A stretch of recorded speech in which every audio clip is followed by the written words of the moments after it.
Now at 5:30, we're tracking a burglary at a Lexington gas station. We'll show you the surveillance video. The suspect prying his way in. Also on WKYT this morning, a frightening Northern Kentucky crash is all caught on camera. We'll show you this startling footage.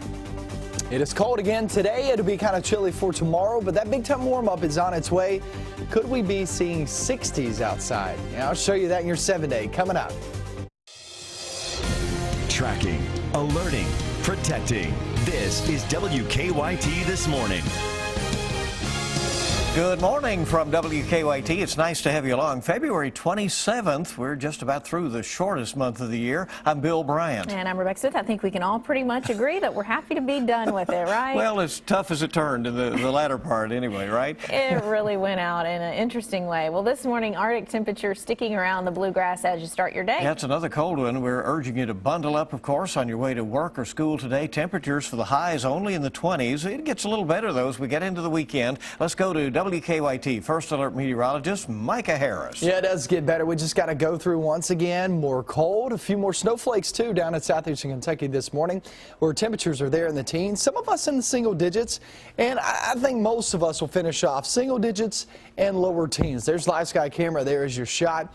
Let's work our way into the viewing area and down toward the south. There you are with those snowflakes still flying around, and they'll stick there for, I would say, the next few hours till they slowly fade away as we head into late morning, early afternoon. 24-hour planner, there is your shot. 21 degrees this afternoon. Now, we'll be partly cloudy through much of your time the next 24 hours. Not a good feel again tomorrow morning, but that Sunday off into next Wednesday. That's when it gets really, really warm. Yeah, I said warm, at least for one day, and I'll show you that coming up. At this point, we take what we get, right? Let's get to the news. Well, this morning, many folks in Estill County still dealing with a water shortage. But things are starting to get some better. County leaders say 1,000 people are still without water. That's down from 2,500 just a few days ago. A water distribution center will be opening up again today at the Estill County Fairgrounds. County leaders hope to have water service restored for everyone within a few days. Now, keep checking the bottom of your screen for the latest school closings and delays this morning. And as always, you can find our complete list at WKYT.com. Well, new this morning, police are searching for someone who broke into a gas station overnight. The door was pried open at the Marathon on Alexandria Drive. That's where we find WKYT's Mark Barber, who's joining us live.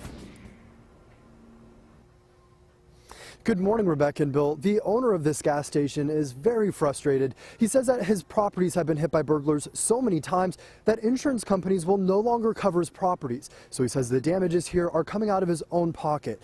Now, the owner tells us that the latest burglary happened around 1:45 when a masked man forced his way inside by prying open the door with a crowbar. Surveillance video shows the man wearing a ski mask, a blue jacket and gloves, grabbing cigarettes before he takes off.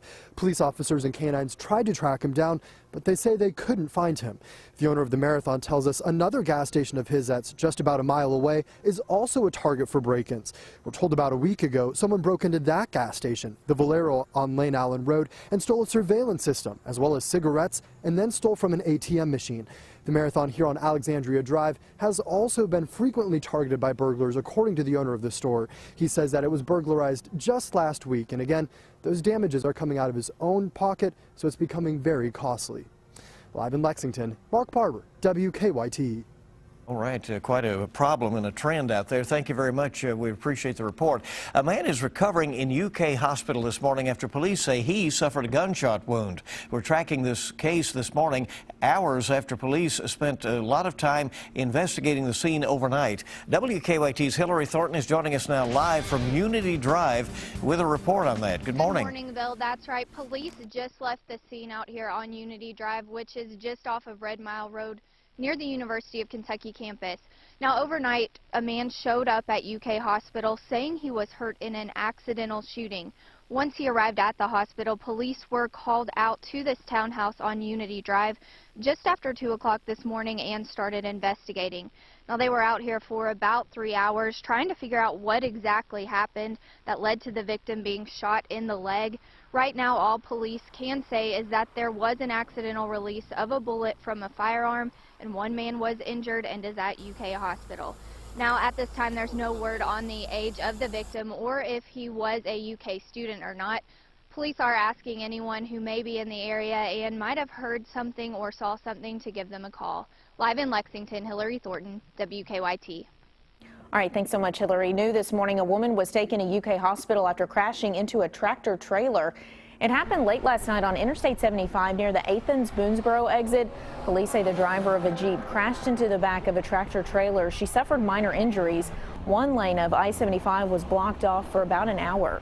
Startling video caught on a semi-truck's dash cam up in northern Kentucky. 3 people survived after being thrown out of their vehicle in a rollover accident. It happened on Interstate 75 in Grant County. Now you can see a mountaineer drifting from the left all the way over to the right lane and nearly hitting a semi. That's when the driver loses control, causing the SUV to flip over several times, including a 5-year-old boy were among the people who were thrown out of that vehicle. Several people. Amazingly, everybody survived. The softness of the ground may have contributed to, softer landings. It was very soft to walk on from the weather we had had. The 5-year-old boy suffered broken legs. Police say none of them were wearing seat belts. The accident this morning still under investigation. This morning, Lexington police are looking for 2 men who robbed a fast food restaurant at gunpoint. It happened just after 8:30 last night at the Jimmy John's on Maple Leaf Drive. Police say the 2 men wearing ski masks and gloves walked in and pulled out a gun. Police say the robbers then went behind the counter, stole some money and ran away. No one was injured. We're continuing to track a Greenup County house fire this morning that killed 3 people, including a young child. The fire started late Wednesday night on Route 7. Investigators say 48-year-old Wilma Osborne and 6-year-old Jensen Archie died in the fire. A 3rd person, an adult, also died. Investigators have not released that person's name at this point. Greenup County school leaders say Osborne was a beloved school bus driver in the district for 16 years. Police say all 3 victims were related and lived at the home. Firefighters are not sure what caused the fire, but they do not suspect foul play. So this is a big story. Former University of Louisville basketball player Chris Jones is on house arrest this morning after being charged with rape and sodomy.